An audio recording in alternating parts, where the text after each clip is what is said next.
Hello students, welcome to গণিত channel. আমি আবারও তোমাদের মাঝে চলে আসলাম।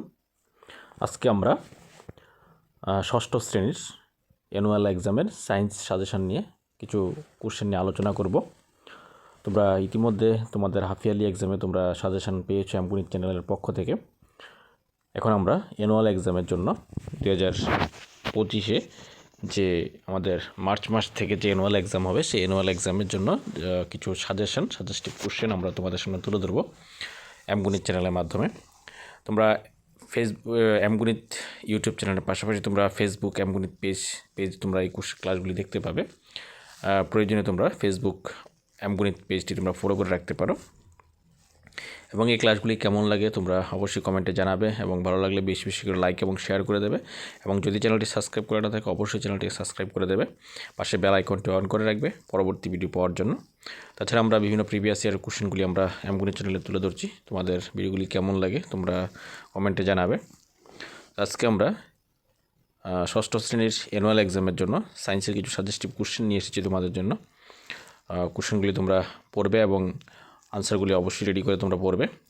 এখান থেকে কোশ্চেনগুলি তোমাদের আসার সম্ভাবনা প্রবল, কারণ আমি যে সমস্ত কোশ্চেনগুলি মোস্ট ইম্পর্ট্যান্ট কোশ্চেন, প্রত্যেক চ্যাপ্টার ওয়াইজ মোস্ট ইম্পর্ট্যান্ট কোশ্চেনগুলি নিয়ে আমরা আজকে এই ভিডিওটি আমরা বানিয়েছি।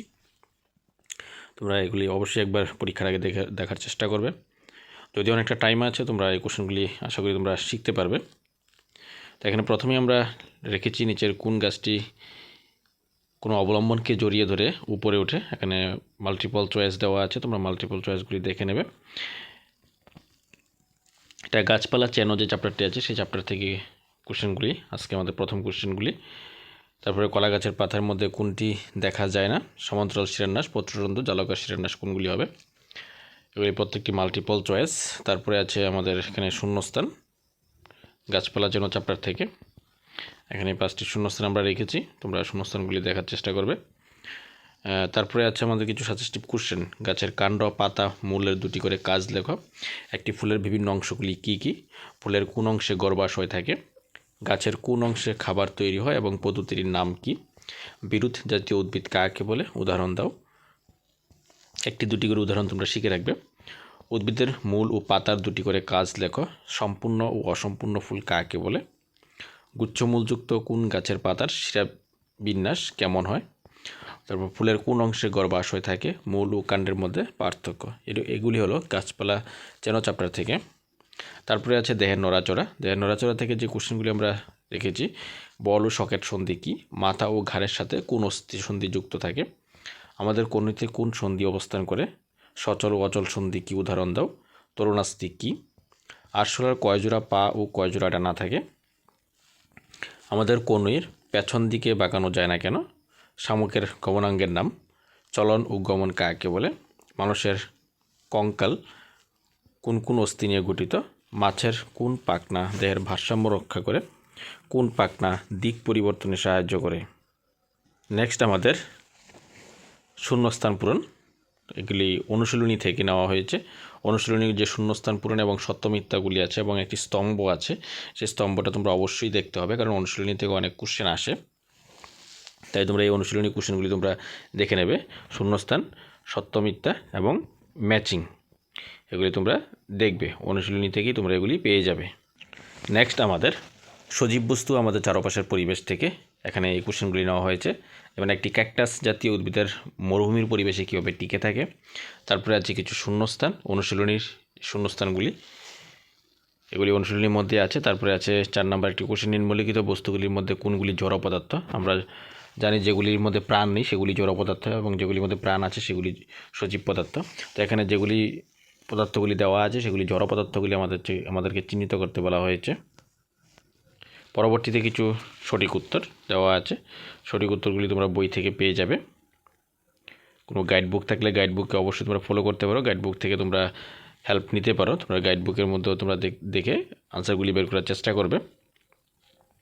কারণ আমার আনসারগুলি দিতে গেলে আমার একটা সময়ের ব্যাপার আছে, সেই জন্য আমি আনসারগুলি রেডি করে নিই। তো তোমাদের জন্য সামনে শুধু কোশ্চেনগুলি আমরা তুলে ধরেছি, তোমরা আনসারগুলি তোমরা নিজেরা তৈরি করার চেষ্টা করবে। তারপরে এখানে শূন্যস্থান, সত্য মিথ্যা দেওয়া হয়েছে, এগুলি প্রত্যেকটি 1 মার্কসের কোশ্চেন।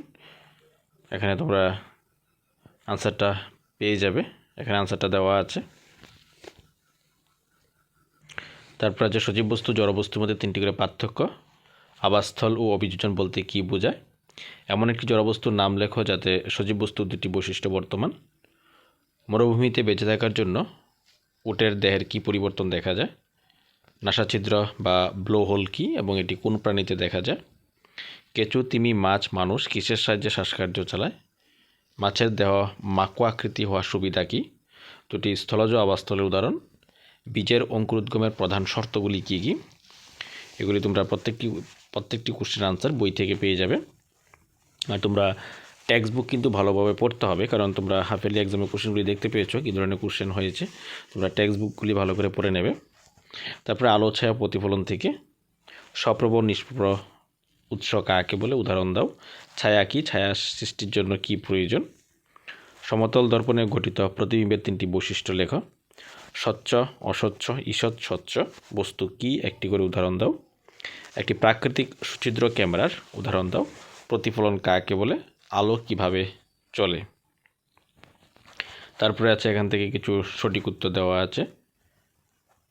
সঠিক উত্তরগুলি তোমরা এখানে আলোর প্রতিফলন চ্যাপ্টার থেকে আমরা রেখেছি। তারপরে আছে শূন্যস্থান, সঠিক সত্য মিথ্যা। তো এই হলো আমাদের সায়েন্সের কিছু সাজেশন। আমাদের পরবর্তীতে আরও 2টি চ্যাপ্টার রয়ে গেছে, সেই 2টি চ্যাপ্টার আমরা পরবর্তী ভিডিওতে নিয়ে আসব। তোমাদের সেই চ্যাপ্টারের ভিডিওগুলি পাওয়ার জন্য, প্রশ্নগুলি পাওয়ার জন্য অবশ্যই চ্যানেলটি সাবস্ক্রাইব করে পাশে থাকবে। সাবস্ক্রাইব করে না থাকলে এবং পাশে বেল আইকনটি অন করে রাখবে এবং কেমন লাগছে কমেন্টে জানাবে। ভালো লাগলে বেশি বেশি করে লাইক এবং শেয়ার করে দেবে অন্যদেরকে দেখার জন্য।